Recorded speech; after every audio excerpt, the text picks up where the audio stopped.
À tous, on se retrouve dans une nouvelle vidéo et dans cette vidéo je vais vous faire un tutoriel sur Fruity et DL3. Donc le input il se trouve ici et ça permet de, si on le met tout en haut, donc comme ceci, ça permet de mettre de l'effet, donc l'effet du Fruity DL3. Donc là on entend bien le délai. Alors que si on le met en bas, on n'aura pas du tout d'effet et on aura le son beaucoup plus brut. Alors le time ça permet de mettre du temps entre la durée des délais. Donc c'est-à-dire, si je le mets tout à droite, vous allez voir, ça va jouer le son, et ensuite le délai va arriver beaucoup plus tard. Donc voilà, alors que si je le mets ici, il arrivera beaucoup plus tôt. On n'entend presque pas tellement que c'est c'est directement avec la note, et il y a le délai qui joue direct après. Tac, tac, tac. Et plus on va aller à gauche, plus le temps sera ridicule, plus on va aller à droite, plus le temps sera long.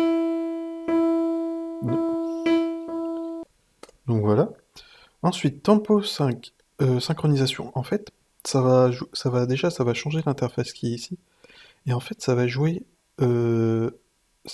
comment dire, le time en fonction de la tempo que vous avez mis. Donc, je vais vous faire un exemple. Donc là, ça va assez vite. Et si je change le tempo, donc en haut ici, je mets 185, le délai va suivre aussi et donc va jouer plus vite. Si je le baisse, voilà. Donc ça va synchroniser au niveau du BPM. Alors, le keep pitch, en fait, ça permet comment dire, d'enlever déjà quand on sélectionne le smoothing. Et en fait, ça permet quand on bouge ici, là, ça permet de faire proprement, en fait, quand on bouge. Alors que si on lève, on va entendre comme des petits grésillements en arrière-plan, et ça fait moins propre. Et le smoothing ici, donc quand on n'est pas sélectionné, ça permet plus proprement de enlever donc quand on va de droite à gauche. On va juste entendre le tchou. Alors que si on le met tout à gauche, là on va entendre les grésillements de tout à l'heure. Donc le offset, ça permet de décaler en fait le délai, donc de droite à gauche. Donc si on le laisse au centre, en fait, ici là vous allez voir, ça va jouer en même temps, que là sur la droite ou la gauche, on aura du délai en même temps. Alors que si on met à droite, on aura donc à gauche, à droite, à gauche, à droite avec du délai. Graphiquement, si on met tac, tac, tac, tac, tac. Et pareil, et inversement de l'autre côté. Tac, tac, tac. Alors la partie modulation, ça permet de jouer en fait, de moduler. Donc le time, il va jouer sur le time du delay time, et le cutoff, il va jouer sur le cutoff du feedback. Et le rate, c'est pour mettre plus ou moins d'effets. Donc si on met le time jusqu'à droite, en fait, ça va faire comme un effet de chorus en fait. Voilà. Donc ça fait un petit effet de chorus. Pardon, j'ai oublié de le mettre sur rate. Si je le mets sur rate, ça marchera mieux. Parce que le rate, c'est vraiment l'effet. Donc si vous le mettez ici, vous n'aurez pas du tout d'effet de modulation. Donc ça donne cet effet-là. Ensuite, les cutoffs, ça donne un petit effet, mais il faut mettre un peu plus de feedback. Et ça va jouer sur le cutoff qui est ici. Mais après, je vois pas énormément de différence non plus. Donc le délai modèle, en fait, ça permet c'est au niveau du son, en fait, que ça change. Donc quand on est en mono, en fait, ça va mettre... Si je panne, donc là, j'ai panné. Quand on fait sur tone, le fait de panner, en fait, ça permet de mettre le son soit à gauche, soit à droite. Donc là, je vais prendre l'exemple que je l'ai mis à gauche. Et en fait, le mono, ça va jouer donc une fois à gauche, et après, ça va recentrer le son. Donc si vous avez un casque, vous allez entendre mieux. Donc là, ça fait... Si on regarde à gauche, là, ça fait bien une fois à gauche, et après, ça centre les deux sons. Donc, tac. Et après, ça centre les deux sons au même niveau. Donc voilà. Le stéréo, ça permet de mettre plus ou moins d'effets en fait à gauche ou à droite. Si je fais stéréo par contre, et que je le mets à gauche, ça va laisser que le son à gauche. Ça va rester tout le temps à gauche. Ça va jamais se centrer comme le mono. Donc là, c'est tout le temps à gauche. Donc stéréo, ça permet de contrebalancer. En fait, ça va mettre moins à gauche, et ça va plus se centrer. Donc voilà. Ping-pong, ça va alterner gauche-droite. Gauche-droite. Et le off, ça permet tout simplement d'enlever le délai. Donc la partie diffusion, ça permet de faire comme une espèce de reverb sur le délai. Donc le level, ça permet donc de mettre plus ou moins d'effets donc de reverb. Et ici, c'est le spread, ça permet de mettre plus ou moins du temps au niveau de la reverb. Donc ça donne ça. Si je l'enlève carrément, la diffusion, on a un petit peu moins de reverb. Et ici, c'est le temps.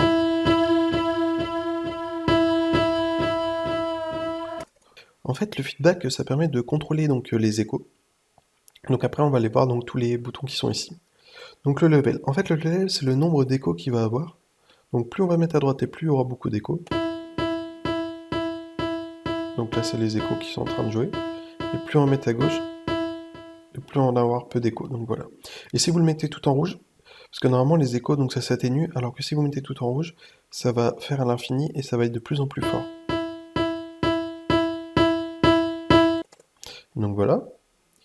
Ensuite, le cutoff. Le cutoff, ça permet de jouer sur les fréquences. En fait, c'est comme si ici avec le cutoff, on jouait comme ça en fait. Comme si on allait de droite à gauche. Donc par rapport à ce qu'il y a ici. Donc si je joue...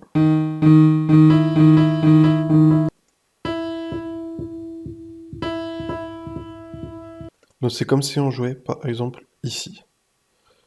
Donc voilà. Et donc c'est en lien avec les boutons qui sont ici. Donc low pass, c'est comme si ça coupait les hautes fréquences. Ensuite, high pass, c'est comme si on coupait les basses fréquences. Donc c'est comme si on était comme ça.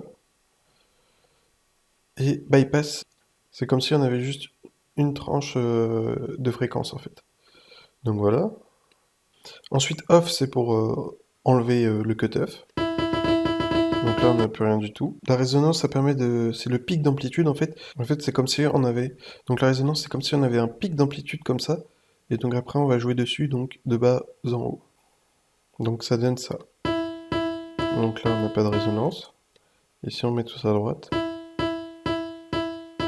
on a de la résonance. Ensuite le sample rate, ça permet de donner un effet crochet donc sur le son. Donc ça donne ça.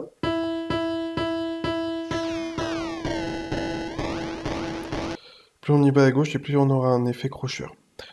Et ensuite le beats là, ça permet de faire un effet un peu granuleux.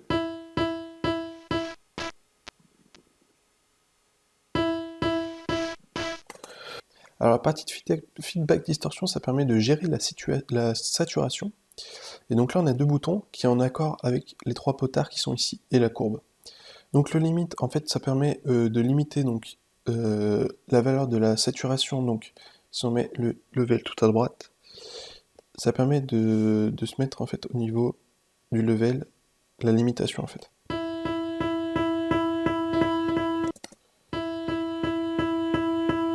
Et plus vous allez à gauche, et plus ça sera fort au niveau de la saturation. Et plus vous allez à droite, et plus ça sera doux la saturation. Donc voilà. Ensuite, si on met sur 7, donc ça permet de limiter donc la saturation. Donc le level, il permet de plus ou moins mettre de la saturation en fait. Hop. Donc voilà. De toute façon, vous voyez au niveau du graphique, vous voyez, là ça va plutôt tout douce, enfin ça va plutôt progressivement, et là ça va plutôt, enfin ça va directement à la saturation en fait. Donc le GNI, ça permet de déformer la courbe, donc de mettre plus au niveau carré que arrondi. Les symétries, ça ne varie que en positif en fait. Et donc ça donne une courbe comme ça. Après, n'hésitez pas à jouer de cette courbe-là pour voir un peu ce que ça donne. Alors cette partie-là, en fait, il y a le weight, le tone et le dry. Donc le weight, ça permet de mettre de l'effet donc du délai. Donc c'est la même chose que le weight qu'il y a ici. Et en fait, si vous mettez à droite, donc, vous aurez le délai. Par contre, si vous mettez à gauche, vous aurez juste le son en brut et pas le délai. Donc voilà. Le tone, alors le tone, ça permet de mettre, si on met à droite, on met quelque chose de high pass, un peu comme ce qu'on retrouve ici. Et à gauche, un effet de low pass, donc on enlève les basses fréquences. Donc voilà. Et le dry, c'est tout simplement le son brut. Donc plus on est à gauche et plus on entendra juste le délai. Et là on entend le délai. Et là et à droite, on entendra le son brut plus le délai. Et là on n'entendra que le délai. Donc n'hésitez pas, dans la description il y a une formation sur FL Studio pour ceux que ça intéresse.